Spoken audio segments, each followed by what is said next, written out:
Yang ketiga sekarang, memberi hormat melalui salam dan sapaan sederhana. Ya, cara menghormati itu sederhana sih, mendahului, menyapa. Jadi menyapa saja, itu cara kita menghormati dia. Roma 12 ayatnya yang ke-10. Hendaklah kamu saling mengasihi sebagai saudara dan saling mendahului dalam memberi hormat. Nah, saudara harus ngerti bahwa ternyata saling mendahului dalam memberi hormat, dalam menyapa, itu adalah budaya kerajaan Allah. Itu adalah sebuah perintah yang Tuhan suruh kita lakukan. Jadi kadang-kadang sebagian orang gengsi, dia dulu mau papasan ngerti tapi kita kayak pura-pura nggak ngelihat. No. Firman Tuhan yang memerintahkan kita, hendaklah kamu saling mendahului dalam memberi hormat. Cuma menyapa saja nggak usah gengsi. Itu yang diajarkan oleh firman Tuhan. Jadi buat suami istri, waktu pagi Anda bangun, pertama hormati Tuhan dulu. Boleh katakan amin? Ngomong, selamat pagi Roh Kudus. Aku cinta Engkau Roh Kudus. Tapi setelah itu sama manusia, saudara sama pasangan Anda, sapa suamimu, sapa istrimu. Cara kita menunjukkan hormat kita bukan cuma dalam hati. Yang penting saya menghormati dalam hati. No. Hormat dalam hati yang gak kelihatan, gak nyampe. Supaya hormat kita nyampe ke dia, hal yang simple. Tadi menomorsatukan. Dan sekarang belajar untuk mendahului menyapa. Oke, apalagi sapaan saudara disertai dengan kata-kata pujian. Wow, itu akan lebih indah lagi. Ya, saudara bisa ngomong sama suami saudara, bisa ngomong sama istri saudara. Good morning darling, I love you, you are pretty today. Waktu saudara menyapa seperti itu akan menciptakan atmosfer yang indah di dalam keluarga, di rumah jadi baik. Mungkin dia baru bangun masih suntuk-suntuk gitu, tapi Anda sapa dengan sapaan yang baik, dia jadi senyum, dia jadi happy. Dan kalau awal hari sudah happy, sepanjang hari juga ikut happy. Atmosfer jadi baik, rumah jadi baik, keluarga jadi indah. Tahukah saudara, itu adalah pupuk untuk kebahagiaan keluarga. Pupuk itu kayaknya biasa saja, dikasih di tanah, ditaburin biasa saja. Tapi itu yang menyuburkan, membuat tanaman bisa bertumbuh dengan baik.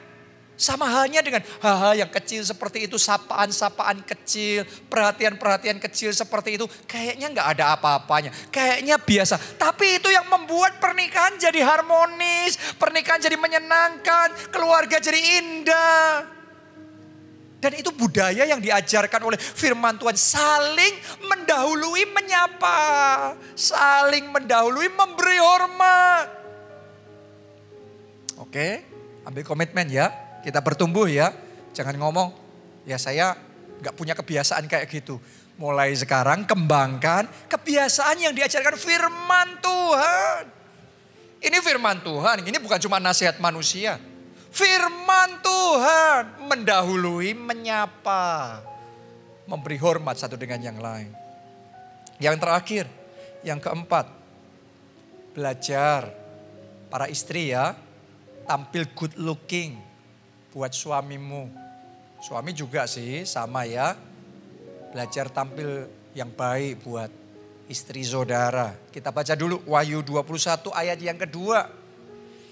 Dan aku melihat kota yang kudus, Yerusalem yang baru, turun dari surga, dari Allah, yang berhias bagaikan pengantin perempuan, yang berdandan untuk suaminya.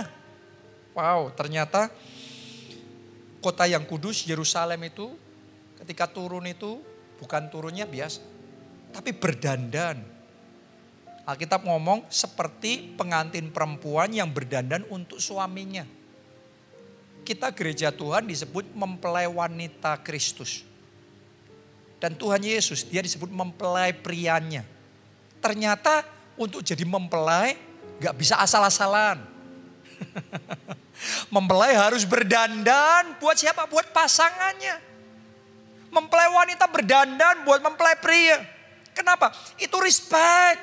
Sebagai tanda menghormati. Karena Anda menghormati, Anda sajikan penampilan yang baik. Kalau kita sudah gak menghormati, ngapain gak ngurusin, sudah terserah. Benar? Jadi yang namanya berpenampilan baik, itu juga firman Tuhan loh. Itu bukan duniawi, itu juga firman Tuhan. Itu sebabnya saya mau ajak ya khususnya yang wanita belajar jaga penampilan tetap baik. Walaupun Anda sudah menikah, belasan tahun mungkin, puluhan tahun menikah, tapi tetap jaga penampilan yang baik di rumah. Kadang-kadang saya perhatikan para istri ya, kalau keluar ketemu sama orang lain, sama rekan kerja, sama teman, sama bosnya, berdandannya luar biasa.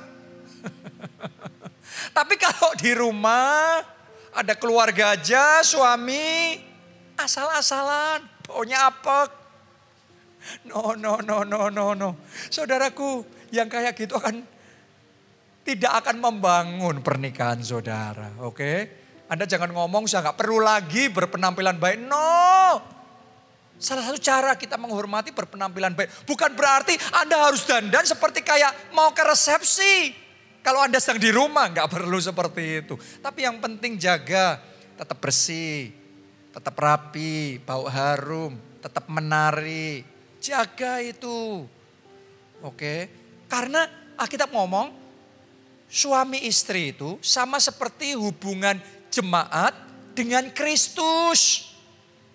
Jadi kalau saudara mau menghormati pasangan saudara seperti jemaat menghormati Kristus, caranya apa? Mempelai wanita berdandan bagi mempelai pria. Sama juga sebagai istri saudara jaga penampilan yang baik buat suami saudara. Jangan cuma kelihatan baik sama orang di luar sana, tapi sama suami sendiri malah gak baik.